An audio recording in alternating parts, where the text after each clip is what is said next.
ఒక అబ్బాయిని అడిగారు. అదే క్రమంలో బాబు ఇఫ్ యూ డోంట్ మైండ్ నీకు ఏం అవుతావు అని కోరితే ఒక స్టూడెంట్ అన్నాడు. అతను ఏం చెప్పాడంటే, సార్ 6 5 4 3 2 1 0 అన్నాడు. ఇదేంద్ర అంటే కౌంట్ అని చెప్పాడంటే 6 మీన్స్ నాకు 6 డిజిట్స్ శాలరీ సార్, అంటే 6 అంకెల జీతం, ₹1,00,000 జీతం కావాలా. 5 నేను 5 వారానికి 5 రోజులు పని చేస్తా, 2 డేస్ రెస్ట్ తీసుకుంటా ఫ్యామిలీతో. చూడు సార్ ఎంత మంచి కోరిక.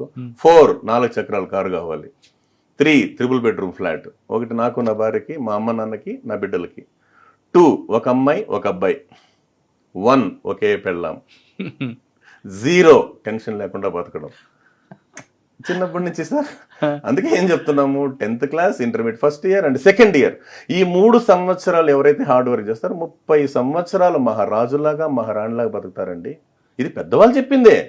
నేను చెప్తాను, ఏదైతే నువ్వు ఇష్టపడతావు అది నీకు వెనకటికి ఇన్స్టాల్మెంట్ లైఫ్ లేని బతకచ్చు కదా సార్, ఇన్స్టాల్మెంట్ లేని లైఫ్. అదే క్రమంలో ఇంకో చిన్న మోరల్ స్టోరీ ఉంది సార్. ఒకసారి యుఎస్లో చిన్న ప్రయోగం చేశారంట సార్. 100 మంది స్టూడెంట్స్ని క్లాస్ రూమ్లో కూర్చోబెట్టి వాళ్ళకి ఇష్టమైన స్వీట్స్ ఏమైనా రాసి ఇవ్వండిరా బాబు అంటే వాళ్ళు లడ్డు, గులాబ్ జామ్, జాంగరీ అని చెప్పి అంత స్లిప్పులు రాసిచ్చారు. వాళ్ళకి ఇష్టమైన స్వీట్స్ సార్, రకరకాలు ఉన్నాయి కదా సార్ ఇష్టమైన స్వీట్స్.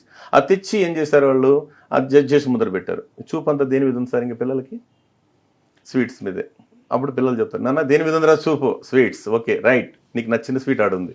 వాళ్ళు చేయి పెట్టారు, రే ఆగండి అన్నారు. ఏమంటే 2 అవర్స్ ఆ స్వీట్స్ ముట్టకూడదంట సార్. సచ్చిరా గొడ్డు, ఎవరైతే 2 గంటలు ముట్టకుండా ఉంటారో వాళ్ళకి మేము 1+2 ఇస్తాం అని చెప్పి డోర్ లాక్ చేసుకుని వెళ్ళిపోయారు. 2 గంటల తర్వాత వచ్చి చూస్తే, ఏమన్నా స్వీట్స్ ఉన్నాయా లేవంటే లేవు సార్ అంటారు.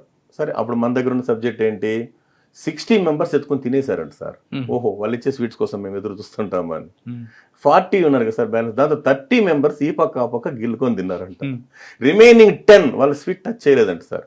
After 20 years what they are doing now అని చెప్పి సర్వేకి పోతే ఆ 60 members they are doing ordinary life sir.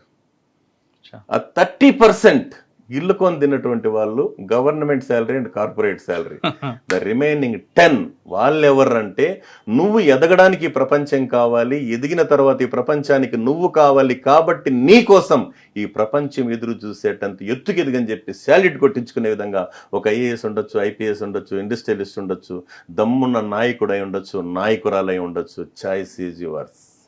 మీకు 60 కావాలా, 30 కావాలా, 10 కావాలా? చూడు సార్ ఎంత బాగా వింటారు సార్ పిల్లలు. అప్పుడు అందరూ మేము 10 సార్ అంటారు. అంటే మీ పని మీరు చేయండి, అంతే కదా సార్. మీకు కావాల్సిన చదువే కదా, చదువే. అందుకే శిల లాంటి బతుకుల్ని శిల్పంగా మార్చేదే విద్య, మనిషిని భగవంతుణ్ణి భాగ్యవంతుణ్ణి చేసేదే విద్య. సృష్టిలో ఇతరులకు ఎంత పంచినా మరింత పెరిగేది విద్య ఒక్కటే. రాజు రాజ్యంలో మాత్రమే పూజింపబడతాడు, విద్యావంతుడు ప్రపంచంలో ఎక్కడ ఉన్నా పూజింపబడతాడని చెప్పడానికి సార్.